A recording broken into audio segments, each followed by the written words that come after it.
Y precisamente para hablar sobre este tema, está con nosotros la doctora Claudia Almonte. Ella es miembro de la Sociedad Dominicana de Cardiología y nos va a comentar no solamente sobre esta actividad que se tiene, sino que en un mes, en el que es el mes del corazón, sí, ya tú lo decías al principio del programa, es bueno saber cómo nos cuidamos. Muy buenos días y gracias por estar aquí, doctora. Muy buenos días, gracias por permitirnos estar en su espacio. El miocardio, el músculo cardíaco, se ve afectado por muchas enfermedades sistémicas. El mismo músculo cardíaco, como bomba del sistema circulatorio, también se enferma. El ejercicio de montar bicicleta involucra un esfuerzo físico extraordinario, muy grande.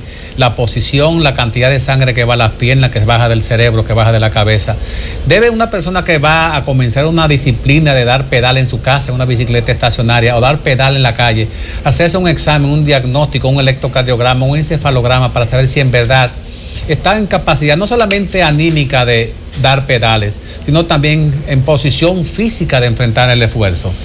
Así es, como bien dice, realmente la Sociedad Dominicana de Cardiología y varias entidades que pertenecen o están encargadas en la salud del corazón, cada día más enfrentan campañas en las cuales se motiva a la población que antes de realizar cualquier ejercicio físico deben de hacerse una evaluación cardiovascular completa.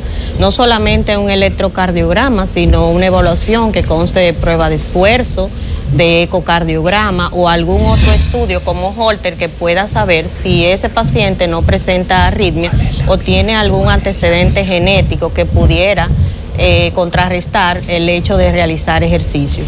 Doctora, hay algo que me preocupa. Muchas veces vemos cómo pacientes o personas bien jóvenes están teniendo problemas cardíacos. ¿A qué se debe esta situación?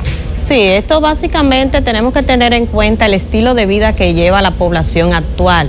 Es decir, se realizan muchas veces menos ejercicio, una vida más sedentaria, la cantidad de calorías que se consumen, es decir, no es una dieta saludable totalmente que está llevando la población, el consumo de cigarrillos que también pudiera incrementar, y también está lo que es la genética. En esos pacientes jóvenes que muchas veces traemos historia de que han muerto súbitamente, está lo que es la genética, que en ocasiones pudiera traducir en un evento de muerte súbita, y por esto es que han ocurrido esos fatales incidentes.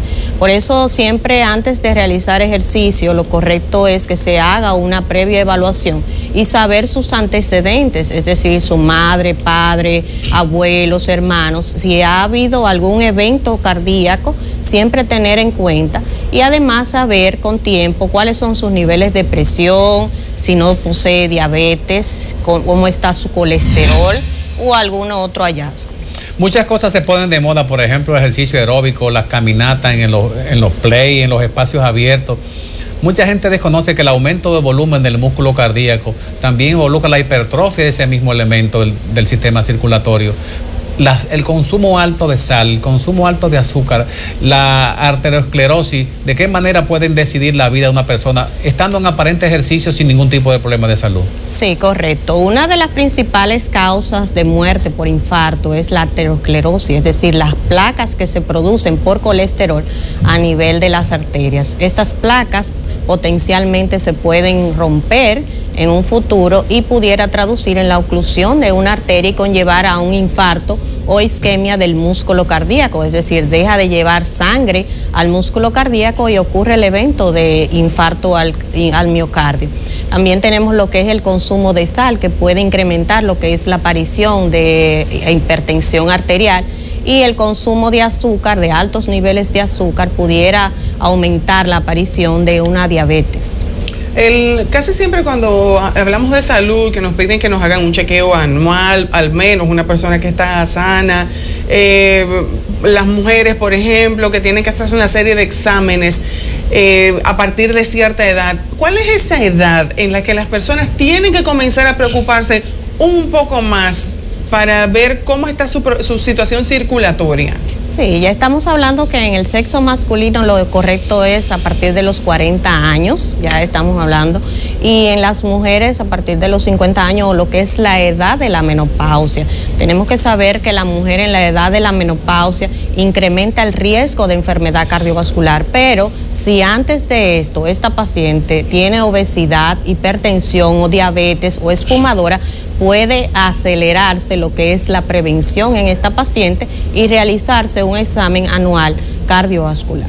La ingesta de productos que son extraños al metabolismo del cuerpo humano, por ejemplo, los estimulantes sexuales por un lado, los esteroides para aumentar el volumen muscular del ser humano con el glucógeno, que es el azúcar animal, ¿cómo impacta eso en el músculo cardíaco en un ser humano? Principalmente en los varones, que lo que les interesa es tener mucho músculo, hacer mucho esfuerzo físico, con quizás guardar la apariencia de un estado de salud. Exacto, es muy buena esa pregunta porque es importante en el sentido de que los esteroides, tenemos que saber que el corazón es un músculo cardíaco. Entonces, igual como tus músculos a nivel externo pueden incrementar, así mismo lo hace el corazón. Entonces, al incrementar la musculatura del corazón, esta pudiera tratar de vencer lo que es la fuerza a nivel de contracción y pudiera desencadenar un evento incluso de muerte súbita.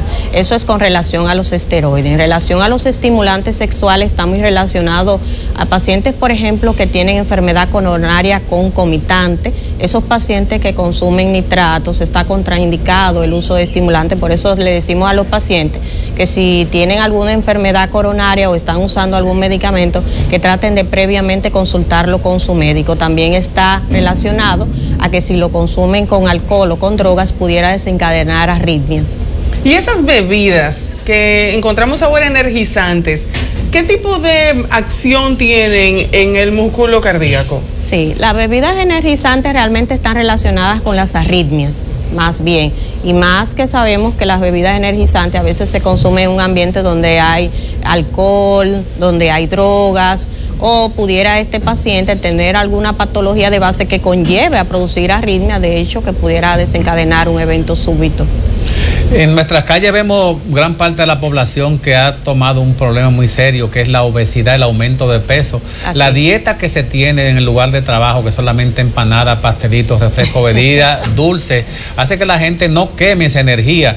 Y eso se traduzca en un problema de arteriosclerosis, de falta de circulación, la posición en la que se trabaja muchas veces sentado, con poco movimiento en lugar de trabajo. ¿Qué incentivo, qué motivación le da a usted a que manejemos algunos de esos elementos? Sí, lo correcto siempre es comer saludable y no solamente desde la edad adulta, tenemos que incentivar a nuestros niños.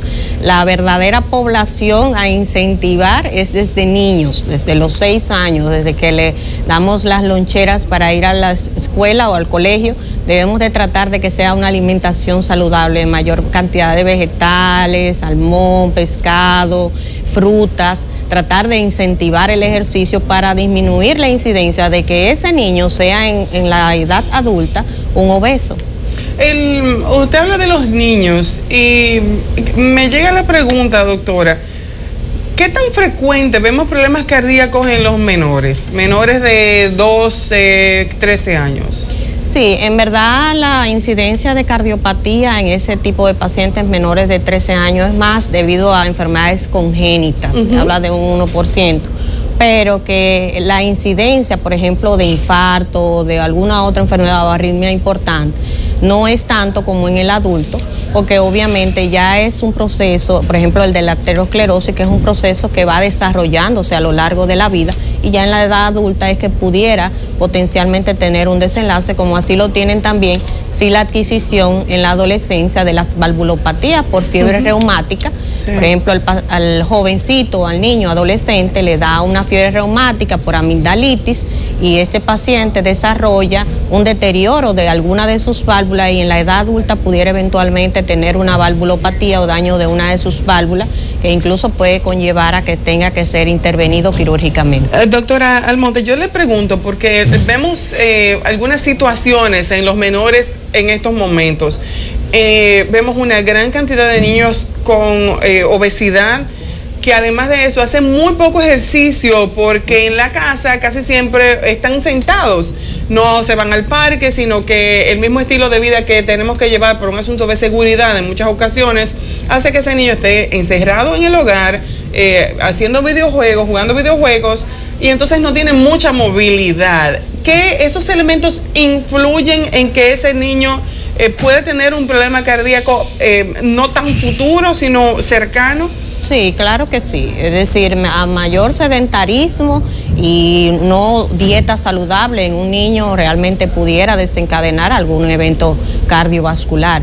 Esto, por eso realmente la Sociedad Dominicana de Cardiología está haciendo eventos donde incluye a toda la familia, es decir, incluso lo que es la promoción de no fumar, lo hacemos llegar a los hogares, porque si el niño ve también el papá o la mamá que fuma, es un niño que potencialmente a los 15, 14 años también lo vamos a ver con un cigarrillo, tratando de imitar a sus padres. Hace unos años escuchábamos dentro de la medicina familiar, de aquellas conversaciones informales, tetraciclina, 1 millón de unidades para un niño con una endocarditis, con un problema de una lesión valvular, ocasionada por una amigdalitis, una infección de la vía respiratoria alta. Pero por igual es frecuente ahora escuchar problemas cardíacos de gente que muere de problemas del corazón por una bacteria localizada en un órgano dental que fue mal manejado por un endodoncista que siembra en el tracto circulatorio, en esos pequeños capilares del ápice del diente, y eso va al corazón y pasa como un enemigo silencioso y al final de cuentas causa una catástrofe destruyendo el músculo cardíaco. ¿Qué elemento preventivo debe tomar en cuenta un paciente que vaya a la consulta dental para evitar terminar con esa situación? Sí, muy bien, correcto. Hoy en día los ortodoncistas realmente se están cuidando mucho. Ellos ya muy frecuentemente... Los endodoncistas. Sí, exacto. Sí. Los endodoncistas, ellos realmente se cuidan mucho últimamente y tratan de evaluar a su paciente antes de hacerle cualquier procedimiento. Muy frecuentemente vemos en la consulta de cardiología pacientes que se van a hacer procedimientos odontológicos. Para esto hay que tomar en cuenta, por ejemplo, si ese paciente tiene algún daño de alguna válvula previo que pudiera predisponer a que algún procedimiento odontológico remueva bacterias a nivel de la boca y que pudieran alojarse en esa válvula que previamente tiene un daño. Sí, son pacientes que deben de hacerse una prevención, pero generalmente es con antibióticos, pero no son a todos los pacientes. Son algunos pacientes que califican para tomar antibiótico 1 hora previo antes del procedimiento, pero para esto necesita una evaluación cardiológica y saber si realmente tiene algún daño que predisponga a que en el futuro pudiera ser una endocarditis por un daño de alguna bacteria que provino de la boca. La prescripción de ese medicamento, ese antibiótico posiblemente de amplio espectro, ¿lo hace el médico general, el cardiólogo, o lo hace el odontólogo en la consulta? Normalmente lo hace el cardiólogo, si el paciente lo amerita, y le envía la indicación al odontólogo para que haga las medidas del lugar antes de hacer el procedimiento. ¿Qué tipo de actividades vamos a poder encontrar? Ya hemos hablado de bicicletada, pero ¿qué tipo de otras actividades alternas pudieran encontrar una persona que decida participar con ustedes en esta actividad del próximo 22 de febrero? Bueno, vamos a tener algo importante, que es un show de cocina saludable. Por ejemplo, van a estar con nosotros unos chefs que van a implementar, aparte de aprender a realizar un exquisito plato saludable, también nos va a hablar un poco de salud.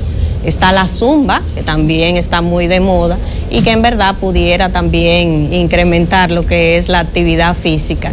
Tenemos algunas actividades para niños, como bien decía anteriormente, para nosotros es muy importante llegar a los niños para que traten de prevenir lo que es las enfermedades cardiovasculares en el futuro. Pues muchísimas gracias, doctora, por haber estado con nosotros y darnos todos estos tips. Mira, yo no sabía el problema que podía causar cuando tú te sometes a un proceso odontológico. Principalmente el endodóntico, porque con la parte del conducto dental, en la porción radicular, cuando se movilizan elementos en el mismo trabajo, tú siembras, quizás accidental o incidentalmente, con la punta de la lima o del explorador, una bacteria que está en el conducto, tú lo siembras en el ápice, y ese ápice tiene vascularización, eso pasa al torrente circulatorio, y eso tú no lo ves ni lo percibes. Nunca pensé que eso podía pasar. Muchísimas gracias a los dos. Siempre se aprende algo nuevo.